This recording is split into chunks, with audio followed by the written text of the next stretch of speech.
Wissen Sie, es gibt Geschichten, die besser hinter verschlossenen Schlafzimmertüren bleiben sollten. Aber diese ist ein echter Knüller. Sie hat alles. Eine Frau, die zu lange geduldet hat. Einen Mann, der statt eines Herzens eine sterile Spritze hat. Und eine Geliebte, für die medizinische Hilfe etwas ganz anderes bedeutet als in den Lehrbüchern. Also, stell dir Texas vor. Heiß, sonnig. Es ist kurz nach 6 Uhr morgens, ein Polizist trinkt mürrisch seinen kalten Kaffee, als eine Stimme aus dem Funkgerät dringt: »Meine Frau, sie bewegt sich nicht.« Die Stimme gehört Joel, einem Anästhesisten, Sportfan, Steroid- und Geheimnisliebhaber, Familienvater mit einer Lücke in der Seele und einer Ampulle im Ärmel. Am Tatort liegt die Leiche einer Frau, einer Mutter. Ein Lächeln auf dem Foto. Tränen im Tagebuch. Auf dem Bett, Leere. Eine Substanz, die man verabreicht, um jemanden des Lebens zu rauben. Und Joel steht daneben, als wäre nichts gewesen, als käme er gerade aus dem Fitnessstudio. Aber Maria war nicht naiv. Sie wusste, dass ihr entweder die Scheidung oder der Tod bevorstand, und wie es der Zufall so wollte, wurde die Entscheidung für sie getroffen. Nur sie beschloss, anders mitzuspielen. Sie begann alles aufzuschreiben. Jeden kalten Blick, jeden Tropfen Angst, jeden verdammten Streit. Denn wenn jemand ihre Stimme hören würde, dann erst nach ihrem Tod. Und jetzt halten Sie sich fest, denn das sind nicht nur Alltagsgeschichten. Das ist vorsätzlicher Mord mit medizinischer Präzision. Das ist eine Geschichte über einen Mord, der als Liebeskrise getarnt ist, über einen Anästhesisten, der nicht damit fertig wurde, dass seine Frau die Wahrheit erfahren hatte, und über eine Frau, die den wichtigsten Beweis hinterlassen hat. Also schnallen Sie sich an. Das wird nicht nur eine Geschichte, das wird ein Verhör mit Vorurteilen. Die Wahrheit liegt irgendwo zwischen der Geliebten, der Nadel und dem Wunsch, alles zu bewahren, nur ohne Maria. Maria Muñoz wurde am 25. Januar 1989 als eines von 3 Kindern von Marisol Rodriguez und Jorge Luis Muñoz geboren. Ihre Kindheit verbrachte sie in Puerto Rico in einer lauten, aber liebevollen und eng verbundenen Familie. Doch schon in jungen Jahren verlor sie ihre Mutter, und so lag die Verantwortung für ihren Bruder Peter Hernández und ihre Schwester Marisol Muñoz auf ihren Schultern. Auch nach ihrem Umzug nach Texas, wo sie eine eigene Familie gründete, kümmerte sich Maria weiterhin mit derselben Hingabe um ihre Angehörigen. Die Geschichte ihrer Beziehung zu Joel begann in der medizinischen Hochschule in Puerto Rico, wo sie sich sofort verstanden und davon träumten, in die USA zu ziehen und dort eine gemeinsame Zukunft aufzubauen. Joel war 11 Jahre älter als sie, aber das stand ihrer Beziehung nicht im Weg. Das Paar heiratete schnell und bald darauf wurden 2 Söhne geboren.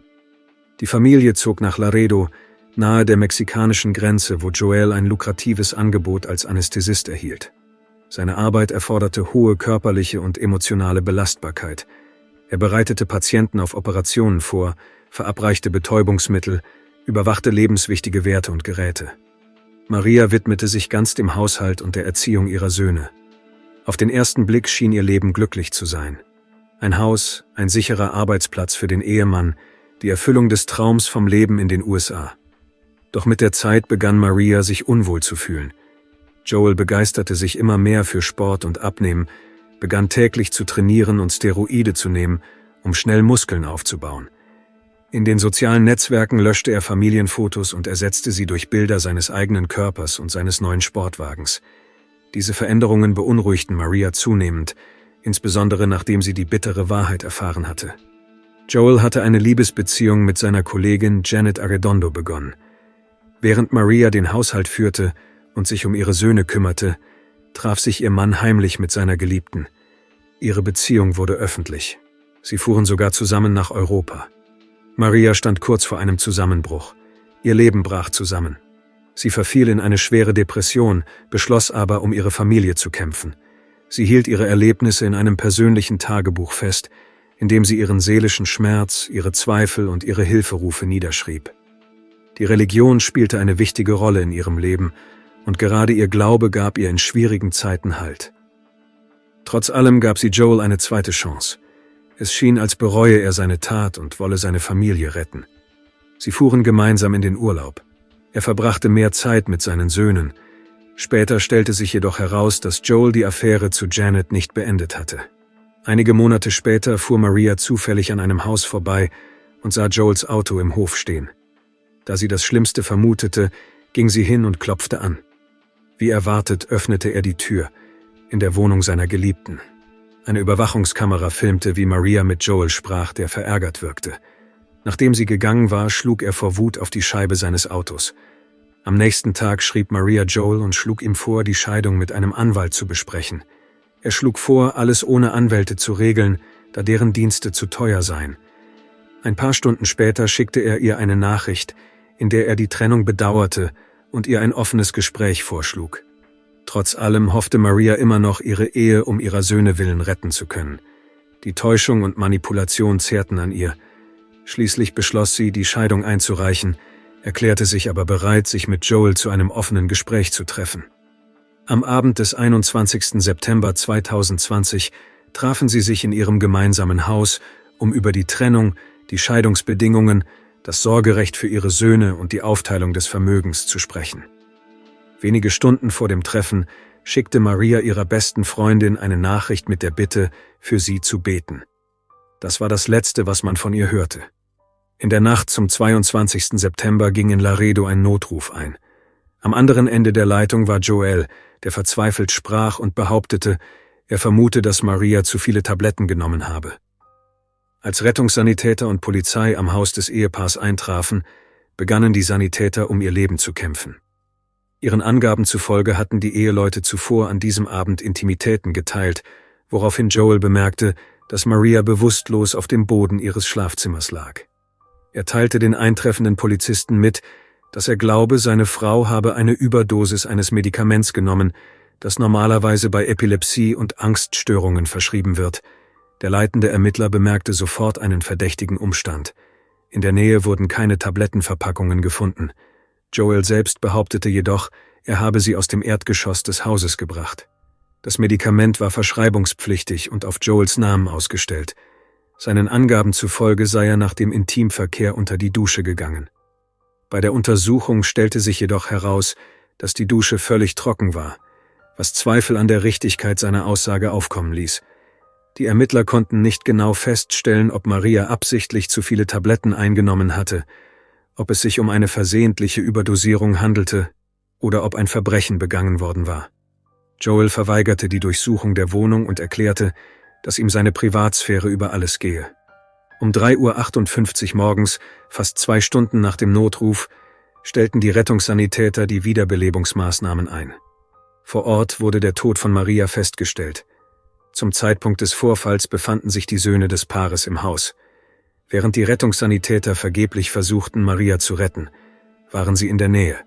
Danach wurden sie vorübergehend in die Obhut der Polizei gegeben und anschließend einer engen Freundin von Maria anvertraut, die sich um sie kümmerte und ihnen Unterstützung bot.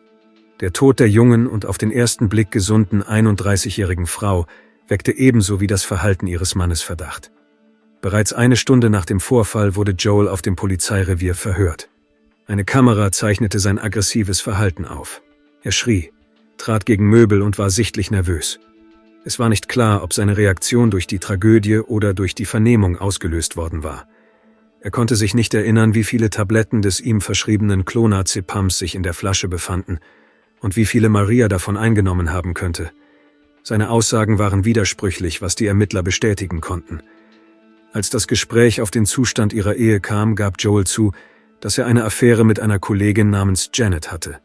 Am selben Tag wurde sie zum Verhör vorgeladen. Sie bestritt, dass sie wusste, ob Maria irgendwelche Medikamente genommen hatte. Auf die Frage nach der Art ihrer Beziehung zu Joel gab Janet zu, dass sie eine Affäre hatten, die schon seit mehreren Jahren bestand. Die Ermittler erklärten ihr, dass sie vorgeladen hatten, weil die Frau ihres Liebhabers in der vergangenen Nacht verstorben war. Sie betonten, dass sie zum jetzigen Zeitpunkt keine Beweise für eine Straftat hätten, aber dass noch keine Obduktion durchgeführt worden sei. Janet erzählte, wie ihre Beziehung begonnen hatte und wie lange sie gedauert hatte. Während des Verhörs berichtete sie, dass Joel ihr gesagt habe, Maria litt unter Depressionen. Trotz aller Bemühungen der Ermittler kam der Fall nicht voran. Die Ergebnisse der toxikologischen Untersuchung standen noch aus. In der Zwischenzeit fand die Beerdigung von Maria statt. Die Anwesenden waren schockiert über Joels Verhalten. Viele konnten nicht verstehen, wie ein Mann, der behauptete, seine Frau über alles zu lieben, sie jahrelang betrogen hatte, sie verlassen wollte und unmittelbar nach der Tragödie zu seiner Geliebten gezogen war. Monatelang lebte Marias Familie in Ungewissheit, ohne zu wissen, was in dieser Nacht geschehen war. Hatte sie sich das Leben genommen, indem sie zu viele Tabletten genommen hatte, oder war sie Opfer eines Verbrechens geworden? Wie sich später herausstellte, wurden in Marias Körper keine Spuren des Medikaments Clonazepam gefunden, von dessen Überdosierung Joel gesprochen hatte. Es wurden jedoch andere Substanzen gefunden, darunter synthetische, die von Anästhesisten verwendet werden. Diese Entdeckung führte wenige Monate nach der Tragödie zur Verhaftung von Joel. Er wirkte nicht erschüttert und nahm seine Verhaftung gelassen hin. Die Ermittlungen schlossen aus, dass Maria sich mit diesen Substanzen das Leben genommen haben könnte. Weitere Untersuchungen zeichneten ein völlig anderes Bild vom Leben der 31-jährigen Frau. Maria führte heimlich ein Tagebuch, in dem sie die Schwierigkeiten in ihrer Ehe detailliert beschrieb. Als hätte sie geahnt, dass ihre Beziehung in einer Tragödie enden könnte, begann sie Streitigkeiten mit Joel aufzuschreiben, in denen sie sein gewalttätiges Verhalten genau festhielt. In ihrem Tagebuch teilte sie ihre Versuche, die Familie zu retten, und beschrieb den Druck und die psychische Belastung, denen sie ausgesetzt war. Am Tag, an dem das schicksalhafte Gespräch mit ihrem Ehemann stattfinden sollte, hinterließ sie einen weiteren Eintrag und hoffte auf das Beste. Die Ermittler sind überzeugt, dass Joel Maria unter dem Vorwand eines friedlichen Gesprächs absichtlich zu einem Treffen verabredet hat, um sie in eine Falle zu locken. Ihrer Meinung nach hat er ihr, als sie bewusstlos und möglicherweise völlig bewegungsunfähig war, eine tödliche Dosis Propofol verabreicht, das er zuvor bei der Arbeit gestohlen hatte. Die Gerichtsmediziner bestätigten, dass sich in ihrem Körper so viel von dem Medikament befand, wie normalerweise bei 2 Operationen verwendet wird. An Marias Hand wurde eine charakteristische Einstichstelle gefunden. Joel behauptete später, dass die Spuren von der Injektion von ihm stammten, da er sich selbst Steroide spritzte. Die Polizei kam zu dem Schluss, dass die Spritze das Tatwerkzeug war. Obwohl es keine direkten Beweise dafür gab, dass er das Medikament gestohlen hatte, deuteten die Indizien auf seine Beteiligung am Tod seiner Frau hin. Der Durchbruch in dem Fall gelang, nachdem eine Zeugin ihr Schweigen brach. Janet Arredondo, Joels Geliebte und Kollegin, ging einen Deal mit der Staatsanwaltschaft ein. Im Austausch für den Status als Kronzeugin wurden alle Anklagen gegen sie fallen gelassen. Im Rahmen ihrer Zusammenarbeit mit der Staatsanwaltschaft erzählte sie alles, was sie wusste. Ihren Angaben zufolge hatte Joel wiederholt Medikamente aus dem Krankenhaus entwendet. An diesem unglückseligen Abend habe er Maria ebenfalls etwas injiziert und behauptet, es sei nur ein Beruhigungsmittel, da sie seiner Aussage zufolge hysterisch geworden sei und er sie beruhigen wollte. Er habe versucht, die gebrauchten Spritzen zu entsorgen, was den Verdacht der Ermittler nur noch verstärkte. Joel war bereits zuvor wegen Diebstahls von Medikamenten verdächtigt worden. Nun gingen die Polizisten davon aus, dass er dieselbe Methode angewandt hatte, um seine Frau zu beseitigen. Vor Gericht brachte die Verteidigung plötzlich eine völlig andere Version vor. Ihrer Aussage zufolge hatte Joel nicht die Absicht, seiner Frau Schaden zuzufügen. Im Gegenteil. Er habe versucht, sie zu retten. Die Verteidigung stellte Maria als eine Frau dar, die angeblich ohne starke Antidepressiva nicht mit den Schwierigkeiten ihres Lebens fertig wurde. Außerdem wurde behauptet, dass sie verbotene Substanzen konsumierte, darunter Opioide, von denen sie abhängig geworden war. Nach Angaben der Anwälte versuchte Joel seiner Frau zu helfen, als er sie bewusstlos auffand. Sie gaben an, dass er ihr Naloxon verabreicht habe, ein Medikament, das bei einer Überdosis Heroin oder Fentanyl eingesetzt wird. Die gerichtsmedizinische Untersuchung ergab jedoch etwas ganz anderes. In Marias Körper wurden keine Spuren von Opioiden gefunden, die die Verwendung von Naloxon gerechtfertigt hätten. Außerdem wirkt dieses Medikament nicht bei einer Überdosis Propofol. Alles deutete darauf hin, dass er absichtlich verschiedene Substanzen gemischt und eine tödliche Dosis hergestellt hatte, um dann eine zusätzliche Menge des Medikaments zu verabreichen, um sicherzugehen, dass Maria nicht überleben würde. Warum wurde in ihrem Körper eine so hohe Konzentration von Propofol festgestellt? Joel weigerte sich, vor Gericht auszusagen und beharrte auf seiner Version, dass Maria die tödliche Dosis selbst eingenommen habe. Die Staatsanwaltschaft behauptete hingegen, dass Gier der wahre Grund gewesen sei.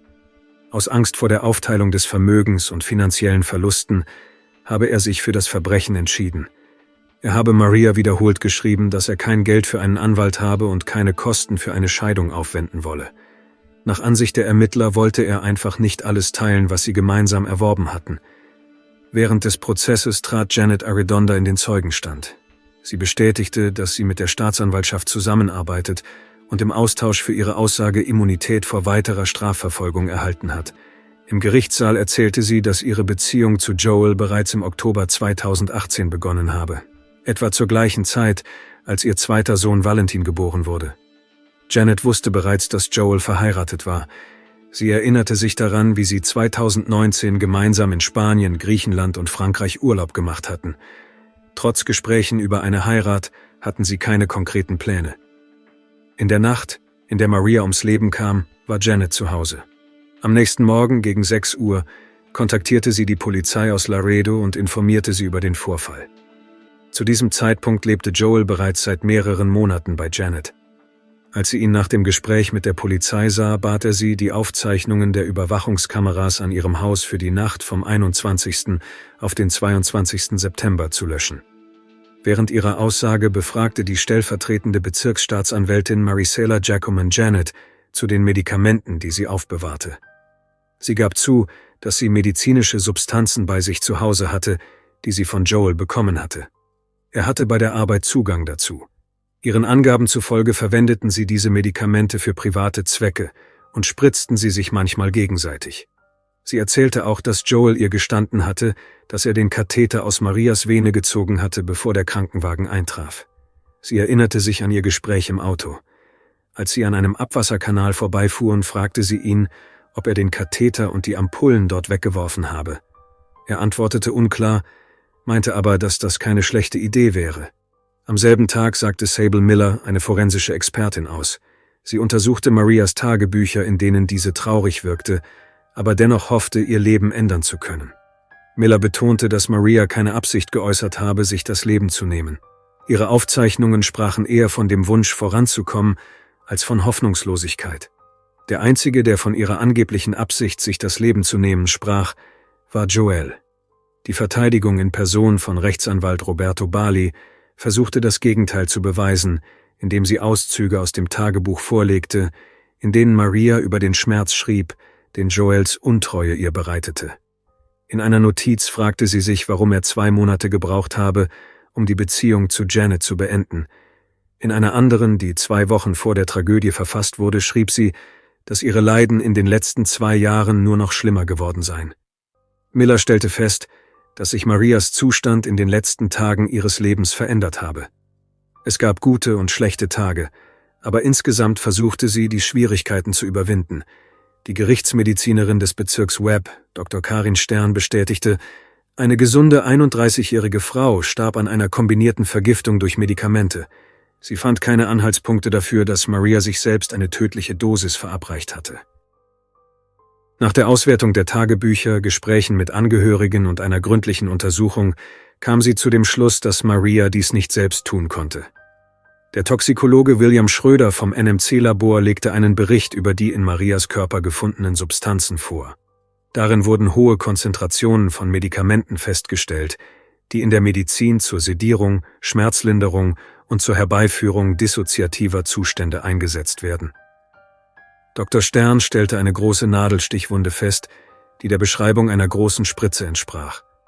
Sie wies darauf hin, dass es äußerst schwierig sei, sich selbst einen Katheter zu legen, insbesondere wenn man Rechtshänder ist, wie Maria. Spuren eines regelmäßigen Konsums verbotener Substanzen wurden bei ihr nicht festgestellt. Das Verfahren wurde fortgesetzt. Im Laufe des Verfahrens wurden neue Zeugen angehört, darunter Familienangehörige und enge Freunde von Maria.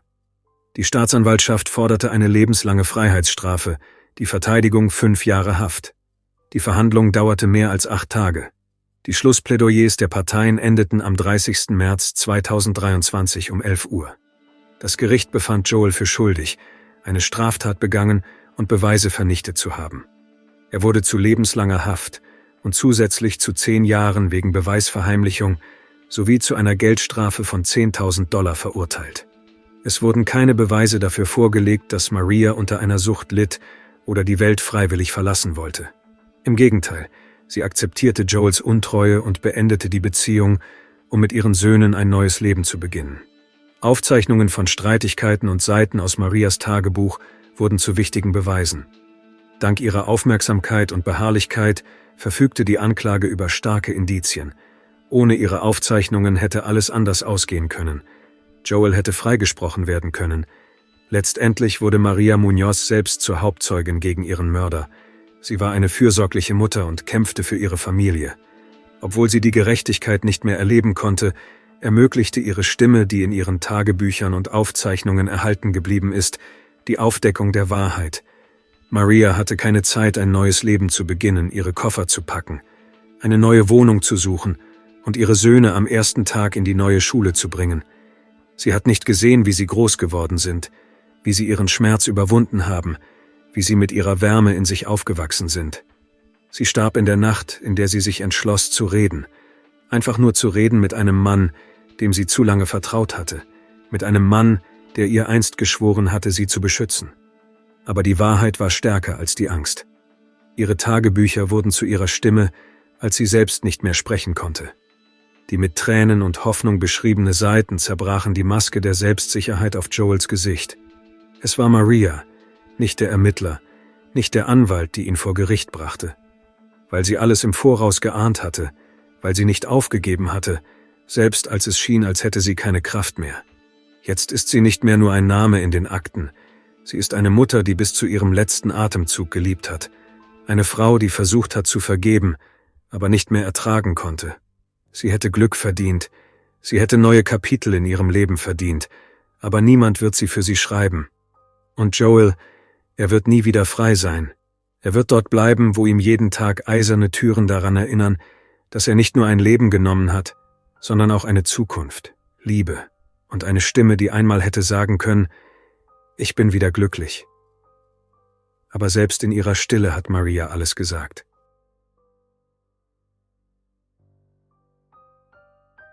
Danke fürs Zuschauen und passen Sie auf sich auf.